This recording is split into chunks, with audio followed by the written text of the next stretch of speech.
Good evening, everybody. All right, guys. It's 10 after, and we are going to start here pretty soon. So let's go ahead and grab our seats.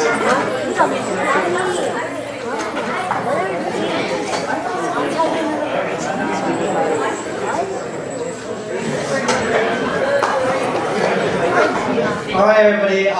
My name is Hmong, and on behalf of the Chico First Ward and the Church of Jesus Christ of Latter-day Saints, I want to welcome all of you guys here tonight.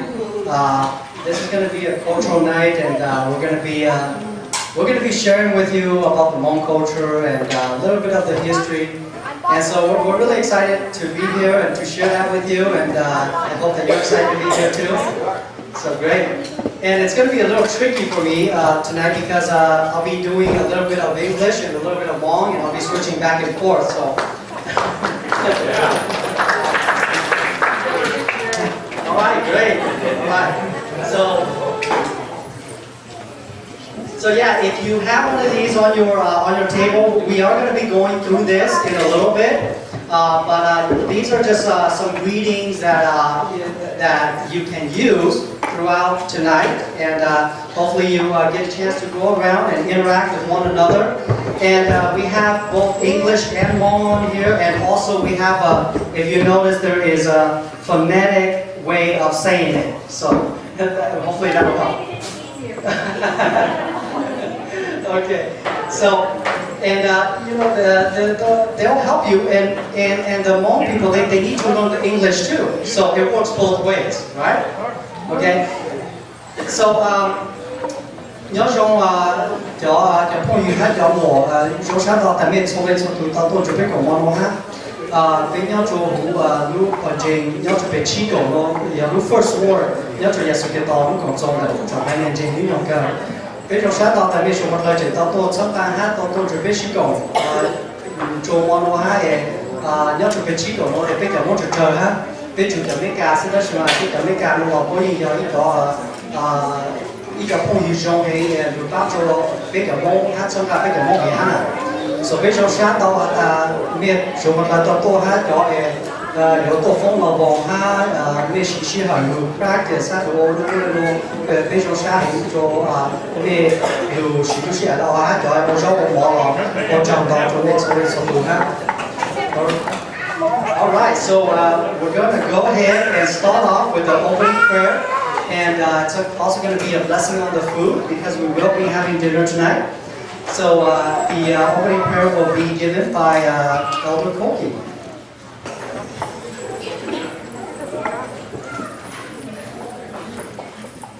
Heavenly Father, we're so grateful that we can gather together as friends. We're thankful for the gospel of Jesus Christ that brings us together. Thankful for the food we pray at Barcelona that it might nourish and strengthen us.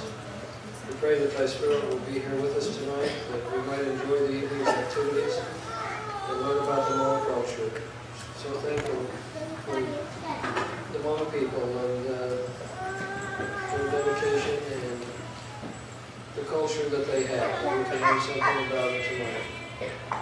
Pray that Thou will bless those that perform and speak, that they'll be blessed for their efforts. And we ask this in the name of Jesus Christ. Amen.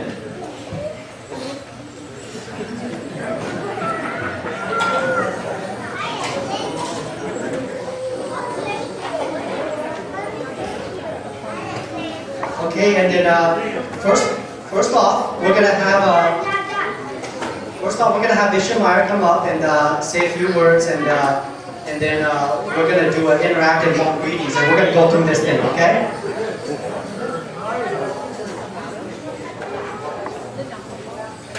Thanks, Brother Dane. My wife just handed me a card and said, we want to hear this in Hmong. So, that's as far as I can go so far.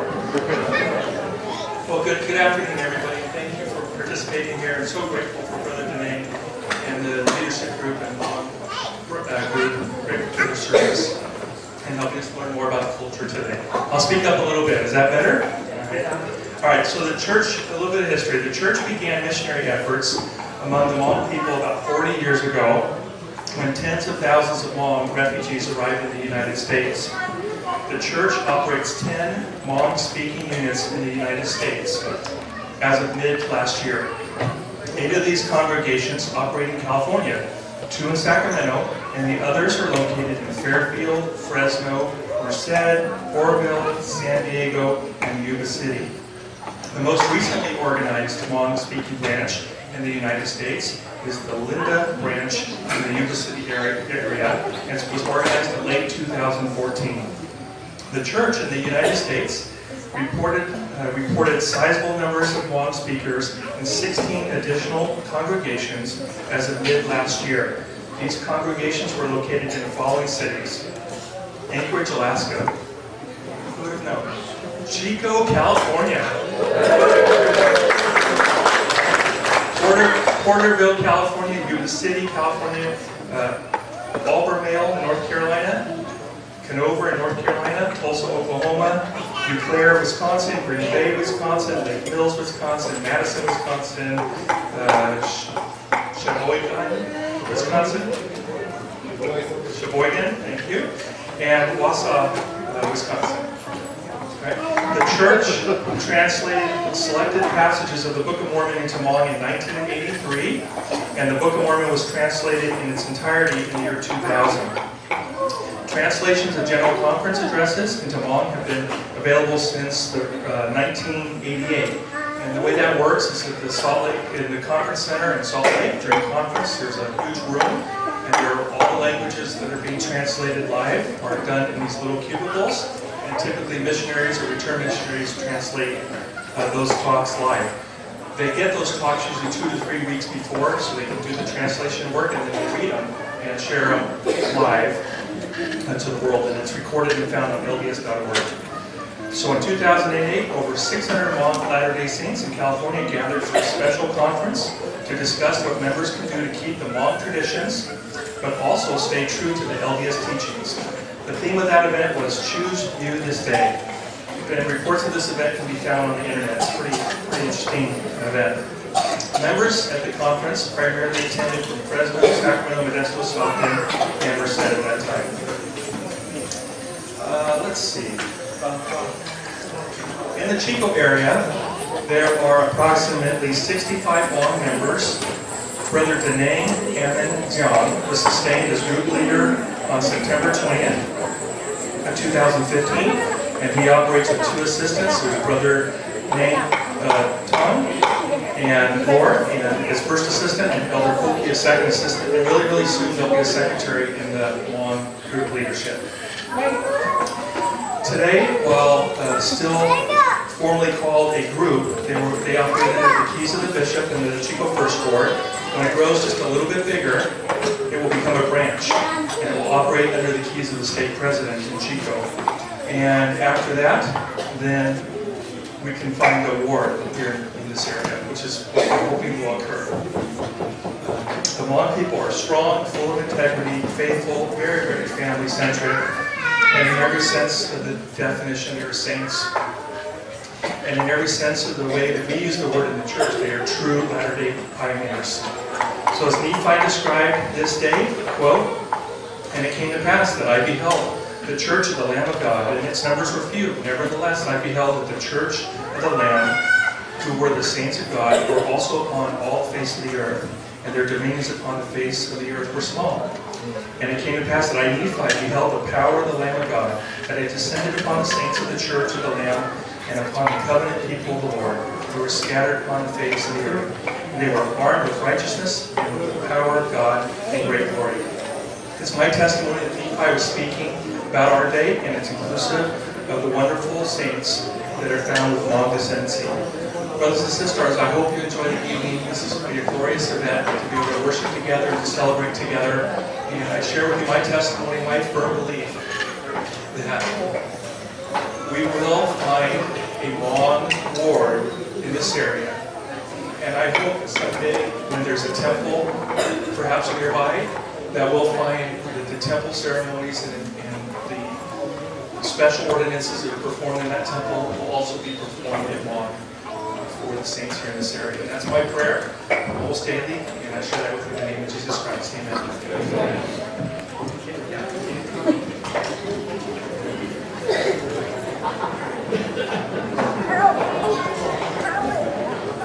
Thank you so much, Bishop.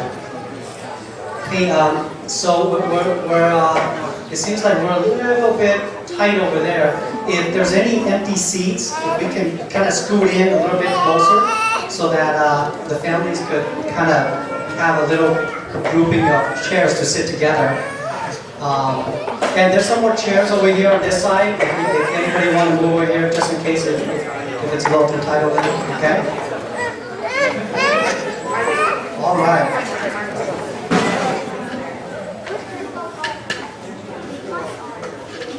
Okay, so let's go ahead and take out these cards. Where's Elder Fitzgerald? I need Elder Fitzgerald to come up here and help me out.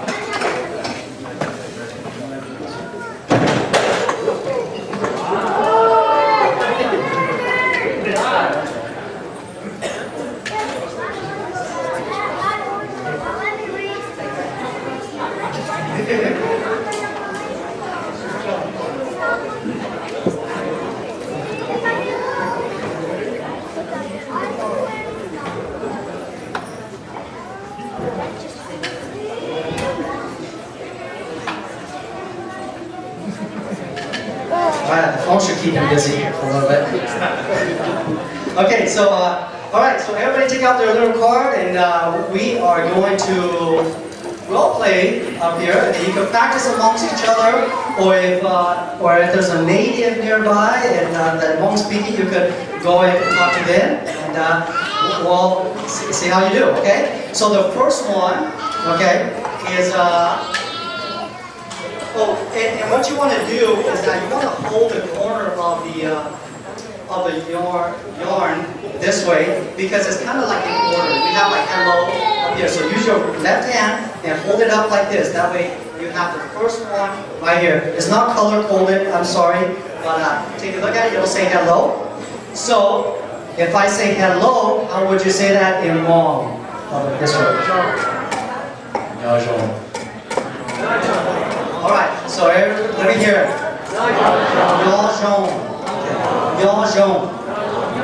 All right, good. What? The N? The N is like El Nino, right? It's got that Nyo. It's got that's why we have that little thing on top. So Nyojong.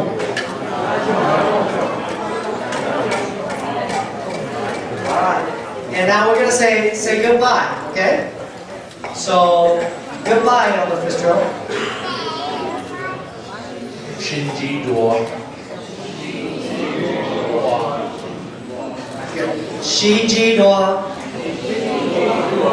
Shiji Dua. Okay, good. All right. All right, so now we're gonna go into how are you? How are you? Con nhau đi chào.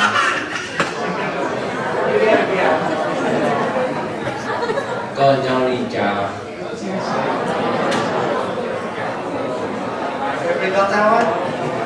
Go nyo li cha.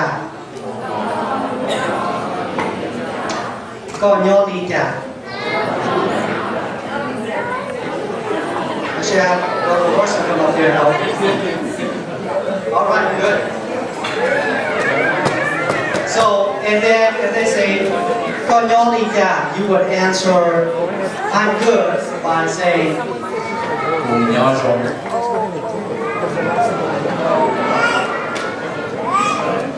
Cùng nhau sống. Kunyojong. So that's I'm good. Kunyojong.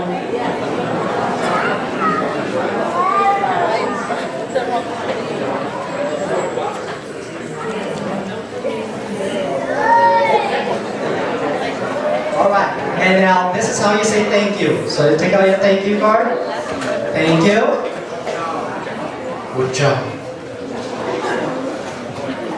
Watch out. Watch out. or Wajao.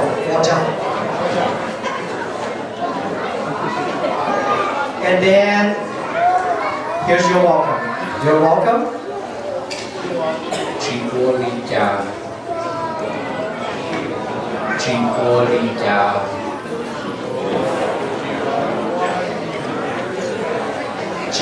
đi chào. Chiolita. Alright, so now everybody kind of find a partner and just pair up, you know, look at your friend, your neighbor next to you, person across from you, and say hello, and the other person should turn it to the back.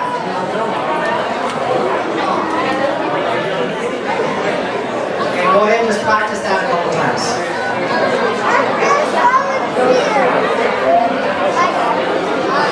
To be done by the Orville young woman in the Hmong branch there. So I want to go ahead and welcome them up, and I will cue the music. Hãy subscribe cho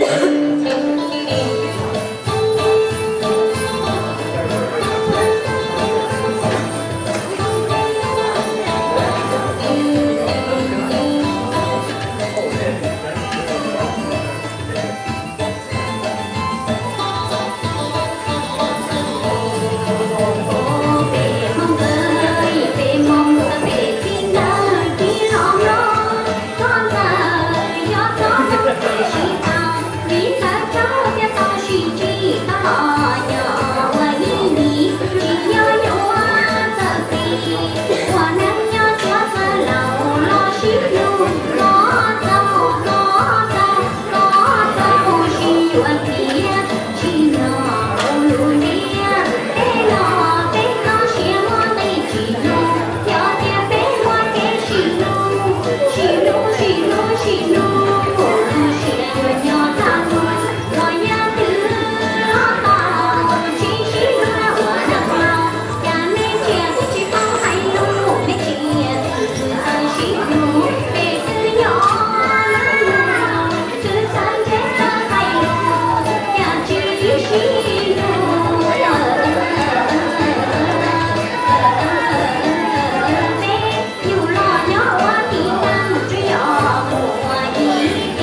you to the young woman in the Orville branch.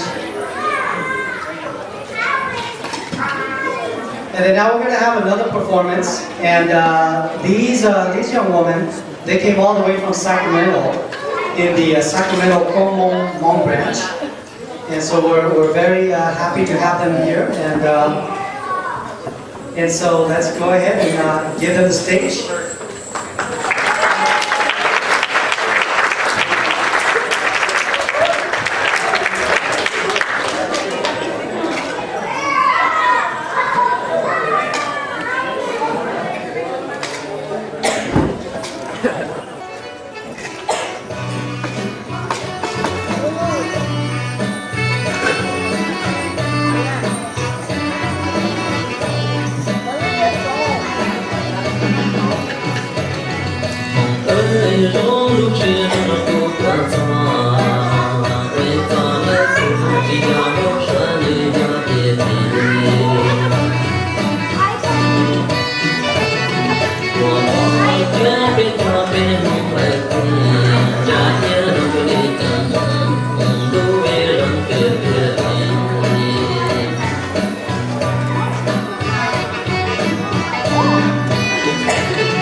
Glad you enjoyed it.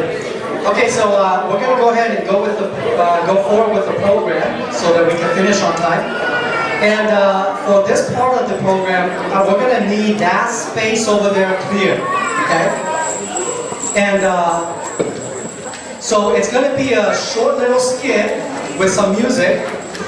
And it's basically going to talk about the Hmong history and their journey here to the United States. And it's going to be done by the Oroville Hmong branch and the youth. So we're so happy that they could be here to put on this performance for us. So you guys all set? Okay, while we're still setting this up, and I want to draw your attention to like the other side over there, to that wall. There, we have some pictures that will, if you start off on that end and go towards that end, it'll show you kind of like the Hmong villages and just some of the history of the Hmong. And then as you go through here, in the middle area here, you're going to see a big embroidery on the wall. That was all stitched by hand, and that embroidery also tells a story of the Hmong's journey to the United States. And at the same time, there's some artifacts, some cultural artifacts like in the middle there that you can take a look. A lot of the clothing that the skirts that the Hmong girls wear, all of those are hand stitched. Most the original ones are hand stitched. So you can take a look at one of them. We have it over there.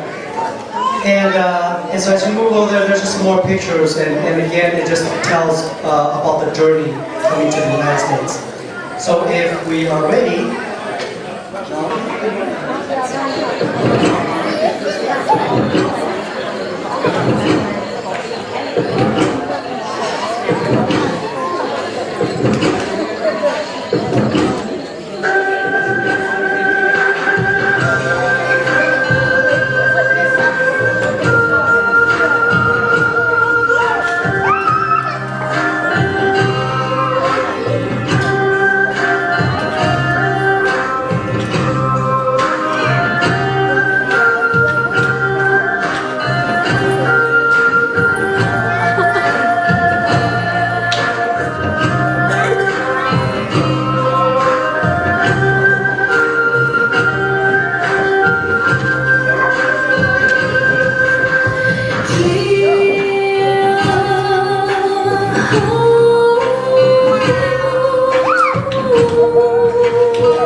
So thank you, Oroville Hmong Youth, for putting on that great skit for us.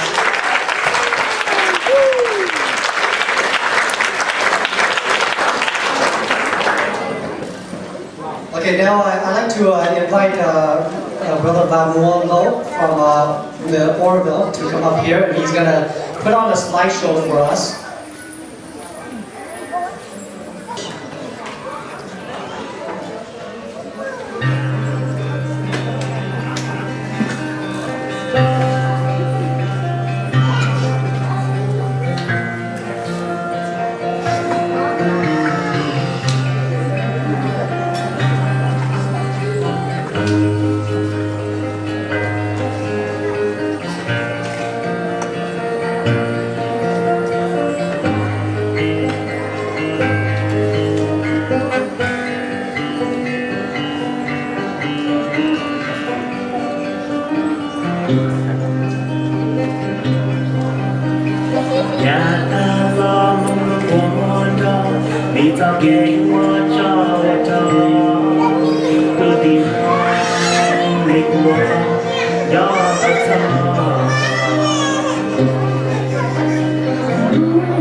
Cho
This is not the same as the last.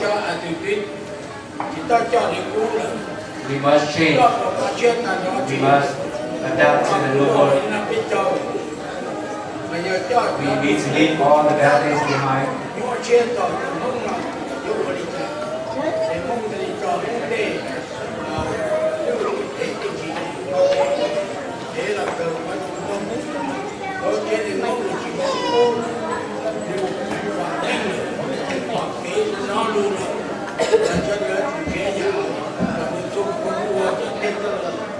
We must change so that we can prosper in this new world. And I think he meant we must go to church.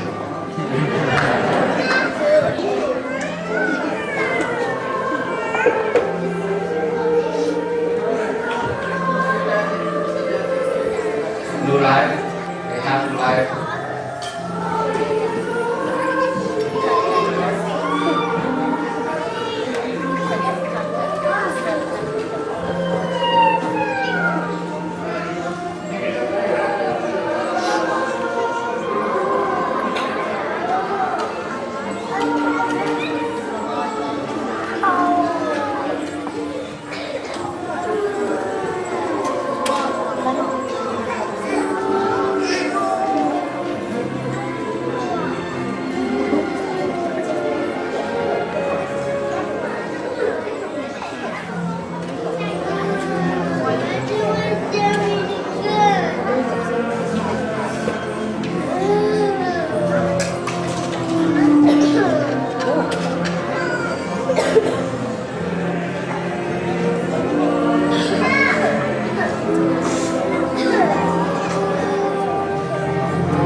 And the picture in there, that was my family.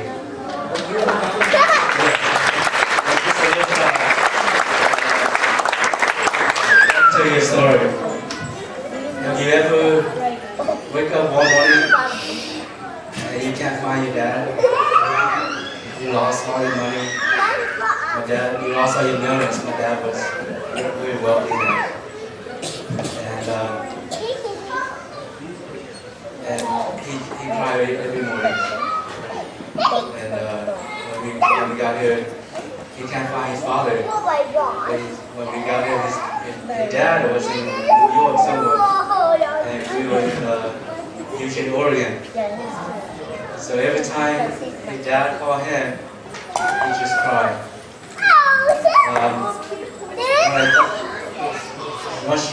Once I thought about the gospel, and the gospel solved all that problem.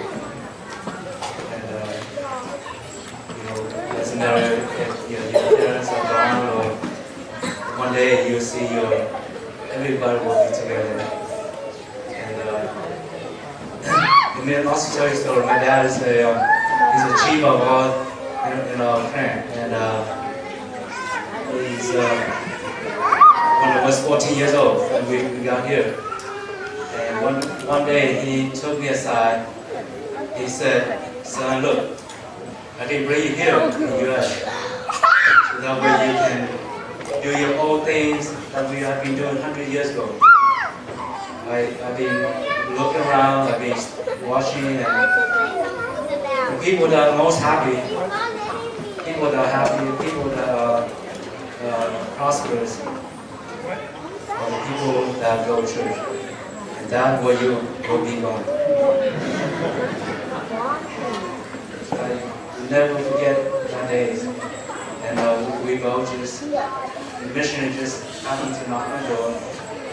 And I've been going to church ever since.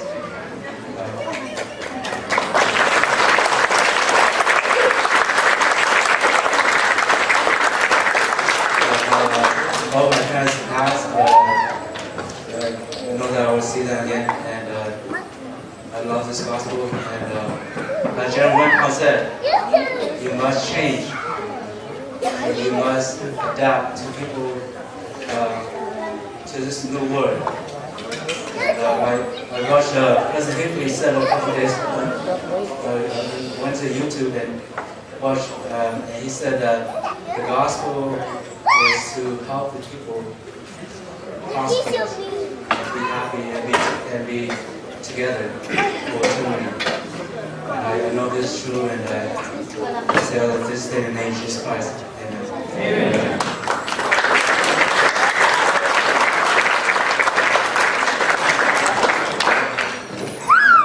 Thank you, Brother Lamar, for a wonderful slideshow presentation. Now, what I want to do is, I'm going to bring up a gentleman that he's been working with the Hmong people for the last 20 years. And so I just thought that it'd be, and I was actually introduced to him by my friend Charlie here. And so I thought that this would be really a good event for him just to share a little bit about his experience with the Hmong. And he's actually done a lot with the Hmong people, and so we really appreciate him for his service to the Hmong also. So Ed, why don't you come up here? Ed Zendri.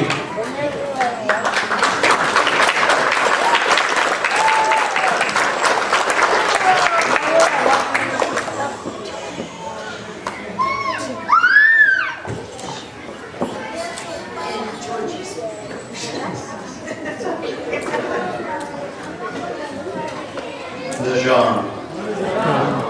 I know we don't look Hmong, but that's okay, we are part of the family. First of all, I'd like to find out, is there any Hmong here who fought in the Secret Army or their wives? I see one older gentleman here.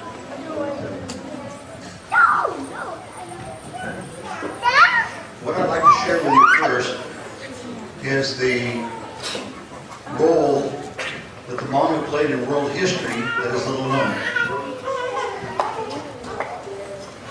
During the Eisenhower administration, President Eisenhower was concerned about the expansion of Ho Chi Minh out of North Vietnam and all of Southeast Asia. And his plan was to put 60,000 troops into Laos, the country of Laos, and to use the indigenous forces of Laos to help support that, to keep the communists contained in North Vietnam. During his administration, the CIA was getting involved in working on these efforts. This was one of the early Cold War efforts, and had already recruited a young military officer by the name of Vang Pao. And they looked to the Hmong, particularly Vang Pao and the Hmong. First of all, Vang Pao had a great reputation as a military leader here at the age of something like 27. And the Hmong were fierce fighters, they were loyal fighters, and they're strongly anti-communist. As it transitioned into President Kennedy's administration, I don't know if any of you remember, most of you aren't old enough, I can remember this. Watching on television, there's President Kennedy talking about Laos. That's pronounced Laos. At any rate, they looked at Laos as being the central place, and if anything was to happen and any fighting to break out, they really looked at the country of Laos as being the place. And they were depending, Kennedy and Eisenhower both were depending on the Hmong to be a great part of that effort.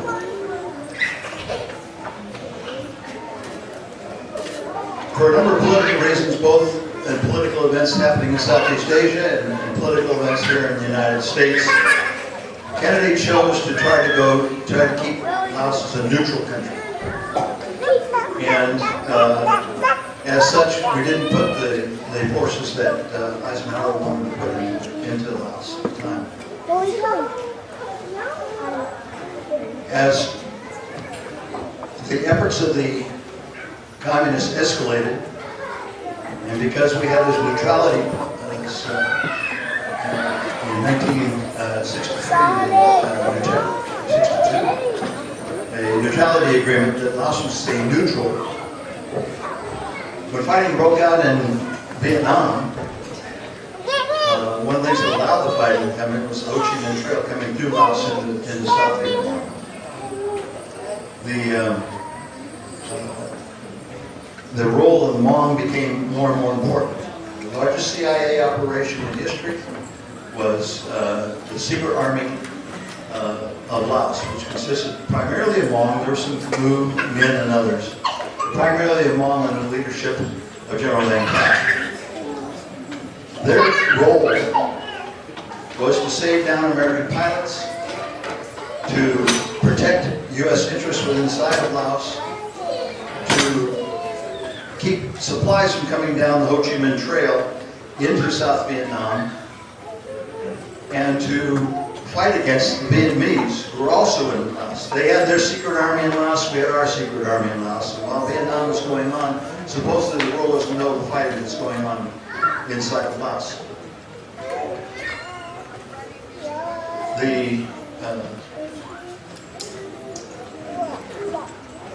The fact that they were intercepting the supplies coming down the Ho Chi Minh Trail into South Vietnam, they saved many thousands of American lives during the war in Vietnam.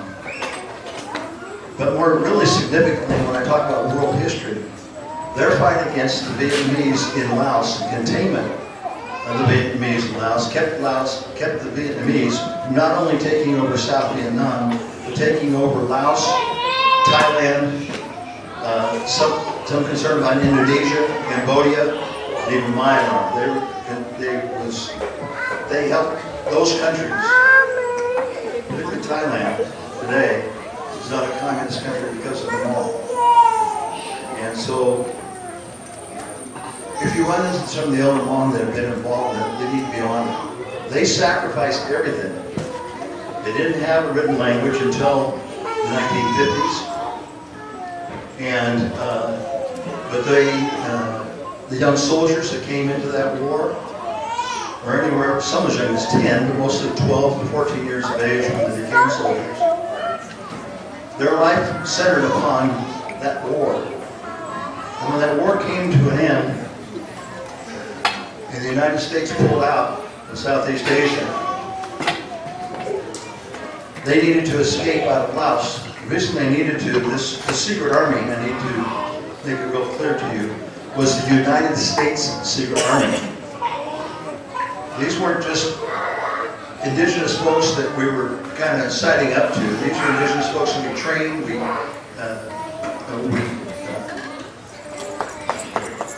led, we paid, we gave them the weapons, we trained them. And so some of the misconceptions about that are, I think, need to be cleared up.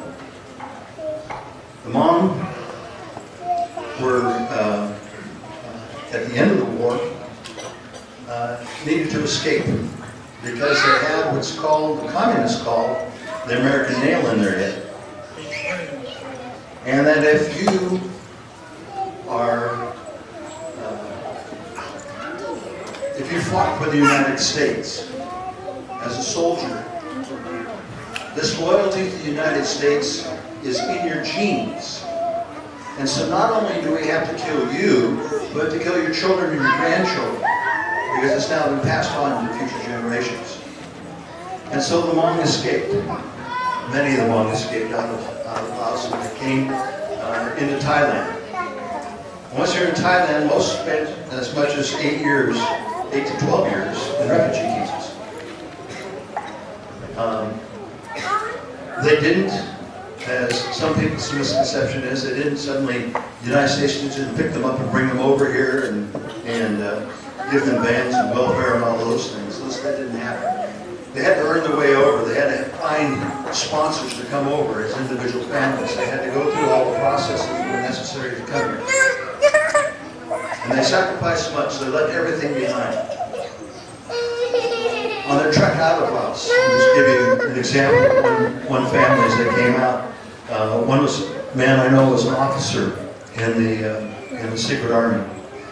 And he managed to live for 2 years inside of Laos in the village that he had, but the communists came after him. And of course they're coming after him, they're coming after his family.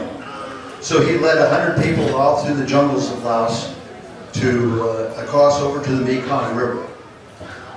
Now when they, as they escaped out of Laos, getting across the river was one of the most dangerous things. They had to swim across. There's no boats waiting for them. They would use bamboo underneath their armpits and float across. But the children would cry. And so they gave opium to the children so that they wouldn't cry. Some children didn't make it because of the opium, they died from the opium. This one family, the mother was afraid to give opium to her child. She gave him just a small dose. And they made it almost across the river. But he started crying just as they got to the Thailand side. On the side of Thailand, as they came out onto the shore, the Thai villagers came out and lined them up and stole every possession that they still had, the little they had left. And they feared that that these Thai villagers were going to kill them once they even got to that level of freedom. They managed to make it into the camps and eventually made it to this country. Now, there's talk about General Vang Pao. General Vang Pao, according to CIA Director William Colby, was the greatest hero of the Vietnam War because of the efforts, his leading of the war in Southeast Asia. He was considered one of the great military leaders of the 20th century. He had a new role when he came out, when they came to America.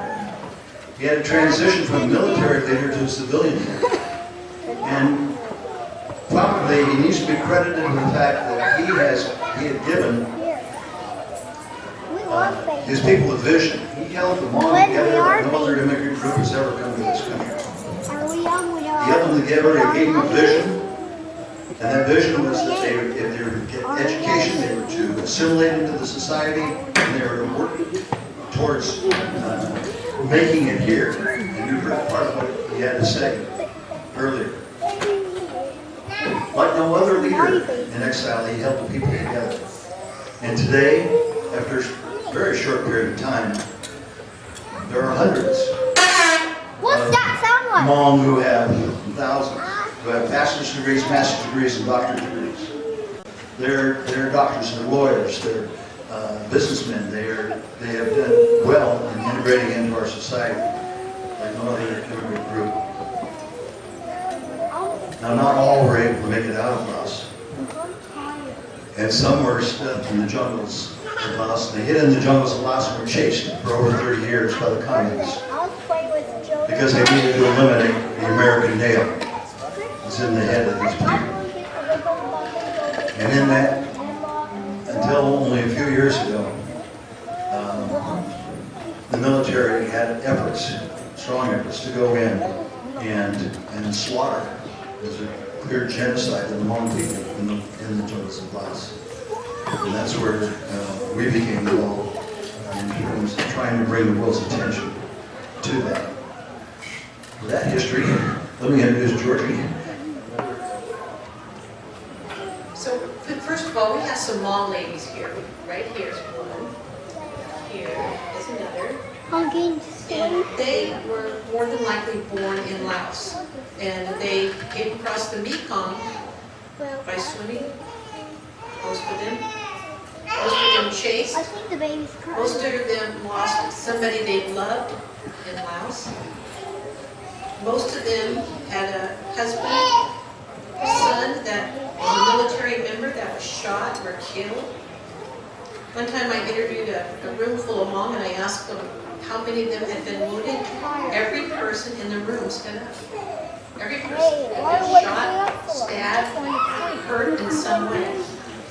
In 2001, I did a TV program out of Fox 30, and a videotape was brought to me showing the people in the jungle of Laos at that time, 2001, being chased, and they were bombed, and they were little children that were dying from it. So we took the video, and about December 2001, we were on the borders of Laos, and we were smuggling in cameras and satellite phones and ways to charge them in the jungle, just to get the story out. And we did over 30 hours of interviews of people who had actually been in the jungles and who had suffered at the hands of communists.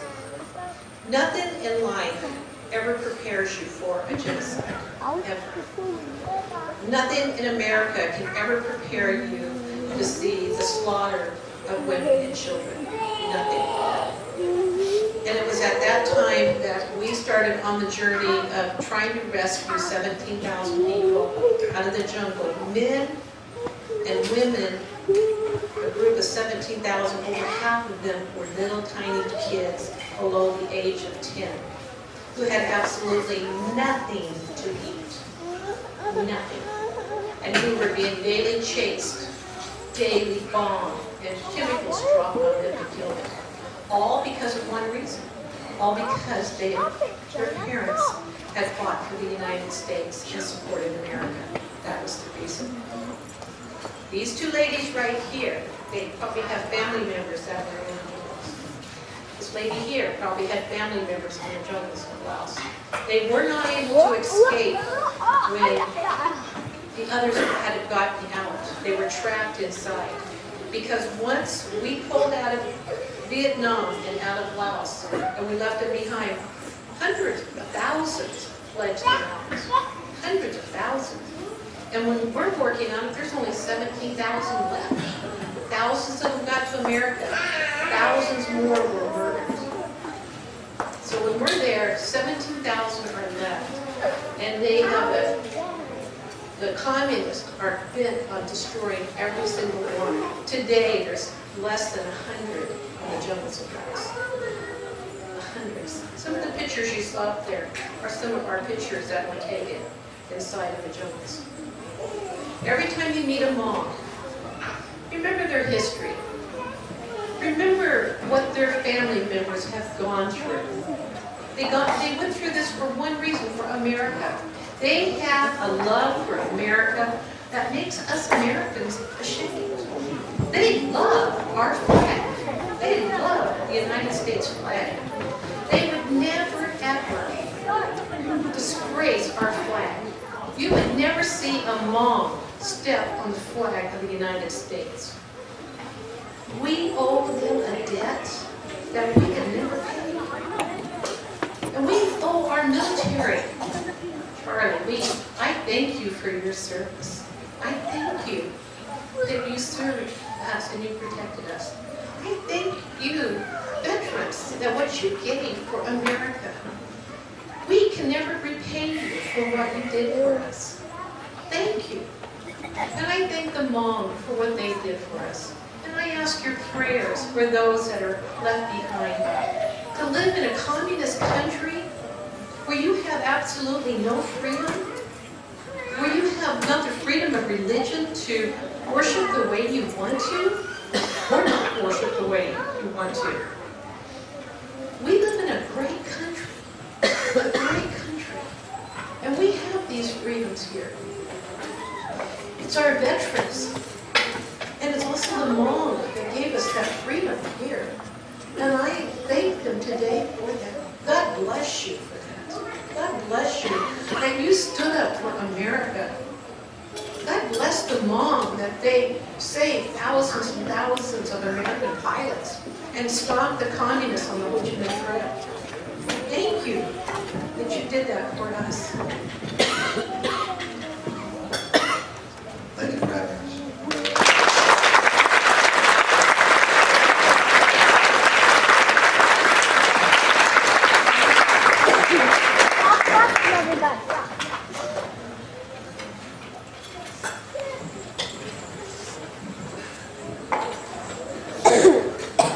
Ed and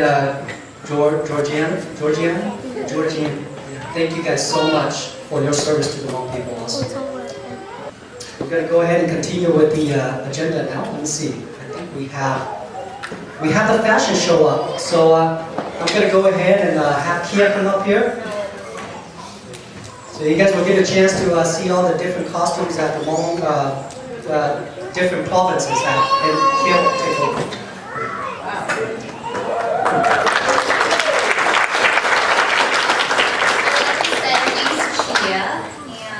If you look around you, there's all different type of clothing because our clothing is very unique and different.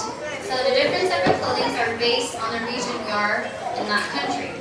So in that country, I'm talking about Laos. So if you guys can picture Laos, from the northern Laos in the Samyang province is Mong Sai. So the girls wearing these are from the Mong Sai province, and their clothes are colorful with the stripes on their sleeves.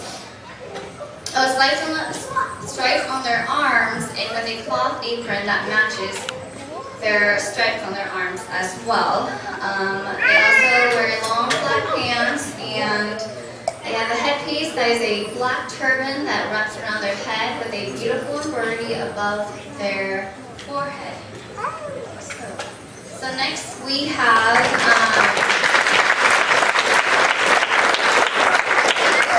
from the Luang province, located in the southwest of Laos, is the Hmong Long, and their shirt has a color-coordinated border along with their apron, and they also have like blue sleeves, and the head of it has like pom-pom balls on them. And the difference between them is that if you look at their neck piece, they have like two dangling beds of silver that's on the back. That's how you tell them the different province majority. So, thank you.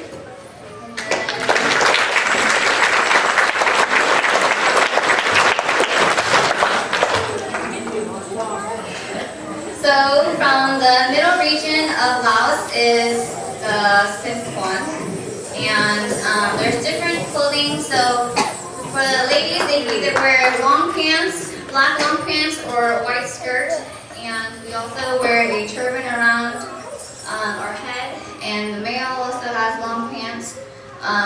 There's different silver amulets, so the one that my sister wears is like made of real silver. It's really heavy, and so that's it.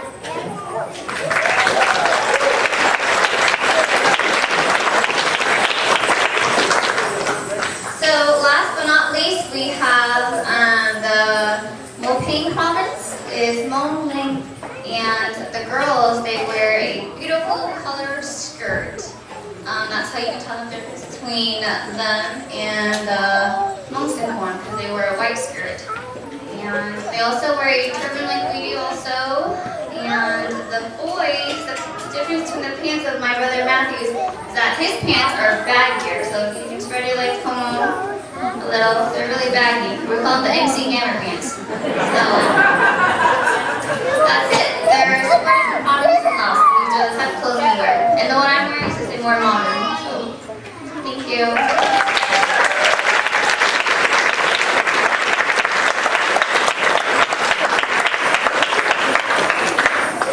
Thank you, Kia.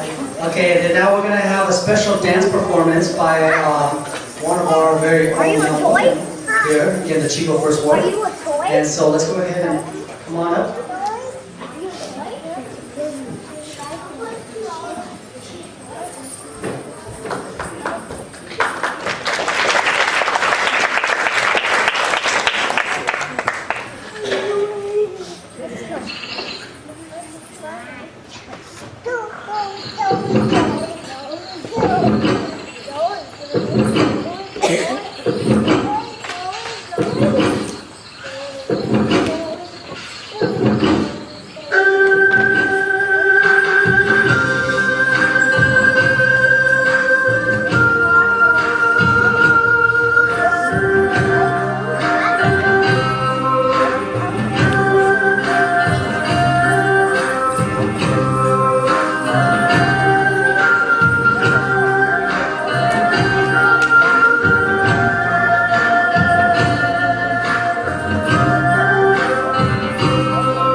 hình cho lo thể mi đau mi nơ tư yo sinh mơ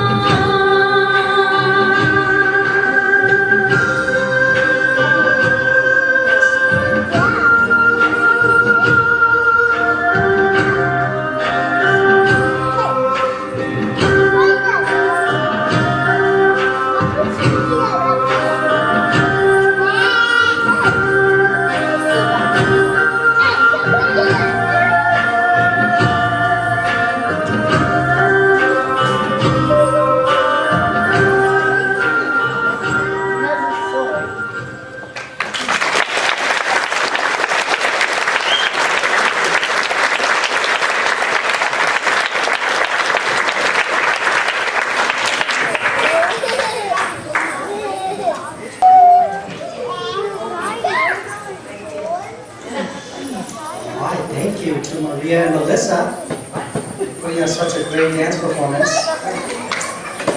You can clap.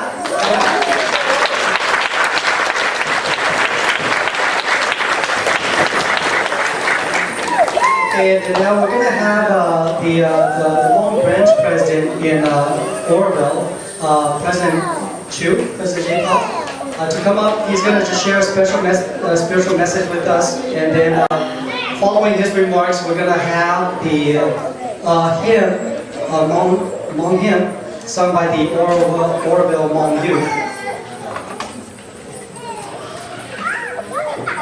I don't get a clap.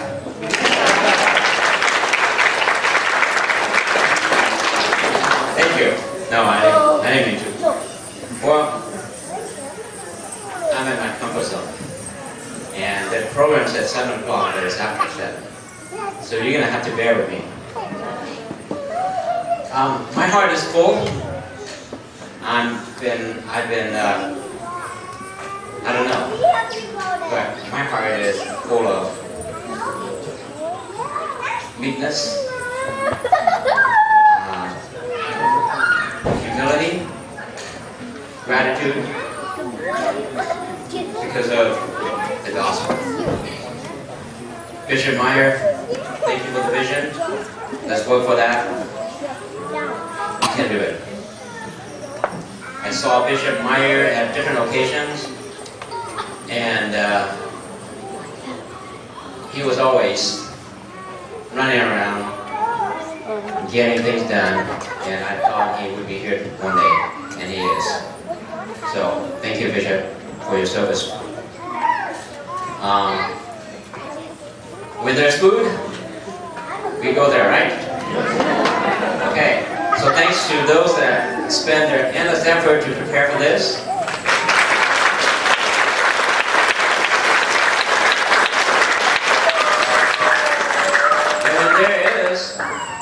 A person to guide and to direct, then we get things done. So thanks to the name.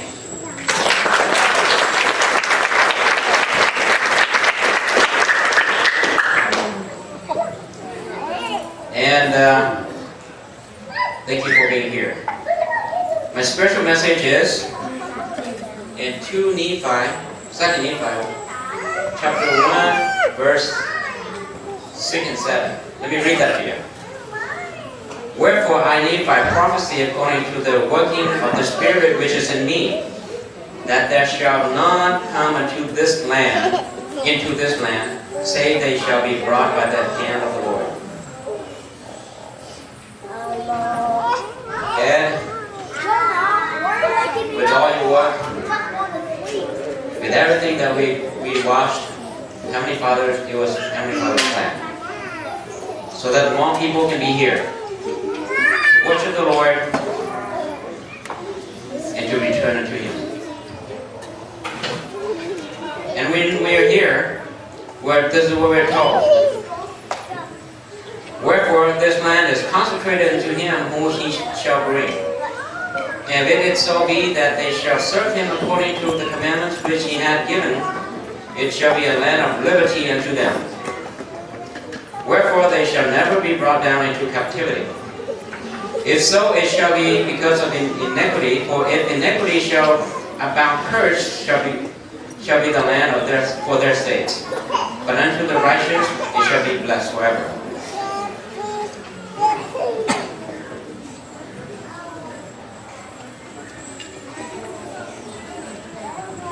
Brother, sister, the Hmong people have been persecuted. If you go back in history, it's not just from Laos, back in China, Mongolia. It's from ever since. And this is what the Hmong people used to say. And I'm going to say it in Hmong, and I'll try to translate it into English to see if it makes sense. They said, that means that we borrow others' pasture to raise our sheep, and we borrow others' bowl to store our rice crop. And this made the Hmong people very, very humble when they are here. When they are, anywhere you see them, they are always humble. Because we believe that we only borrow other people's stuff, and so we have to obey. Making the monster voice. But here, when we are here in the United States, Go back to sleep. we're free. Yeah. As long as I pay my mortgage, that property is mine, right? As long as I pay my rent, I can live. Correct? This is the land of the Lord, the land of promise unto us all. And those who are here and obey Him shall prosper. And I know that we shall prosper. Bishop, thank you. Thank you for being here. And thank you for loving us and for being here tonight. God bless you all. In the name of Jesus Christ, amen.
Okay, so thank you to the Oroville youth for singing that beautiful song for us. And we're reaching the end of our program now. And so in my closing remarks, I just want to say thank you all for, once again, for coming out tonight and joining us here and, having a taste of Hmong culture. I hope that it was a great experience for you, and that maybe you may have learned a thing or two about the Hmong people. And I'm truly grateful to be here in Chico. My wife and I moved up here about 5 years ago, and I don't know. Our plan was to go back to Sacramento, where we came from, because we came up here for my wife was going to Chico State, and after 2 years we were going to go back, but something kind of kept us here, and I'm really grateful to be here and to be among such wonderful people. And I want to bear to you my testimony that I know this church is true. And I know that Heavenly Father loves us, all of us. And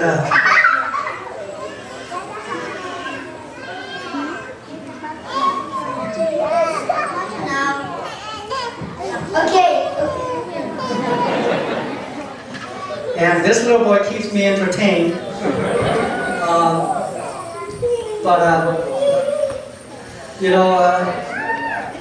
So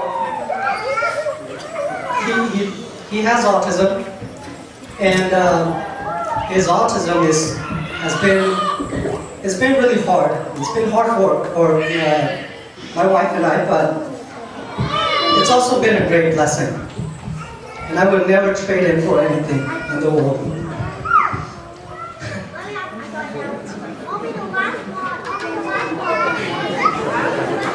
I'm not letting him, because I'm afraid he might say some things that are not appropriate. Because he's done it before, so. But brothers and sisters, I want you guys to know I love you. I love this church. And so grateful for Bishop and for the friendship that he's shown me. And I just want to say these things in the name of Jesus Christ. Amen. Amen.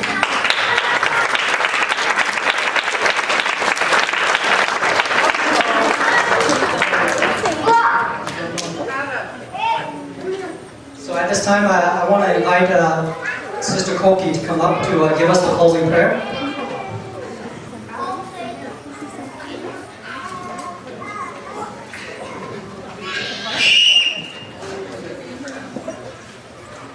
Dear Father in heaven, we are so thankful to have been here tonight as a Ward family.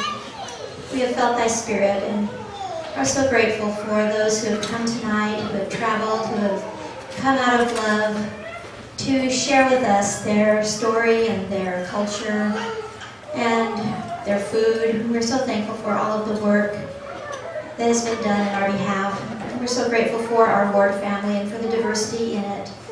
And are grateful to be able to have shared this evening together. We thank you for each member of this ward and in the gospel.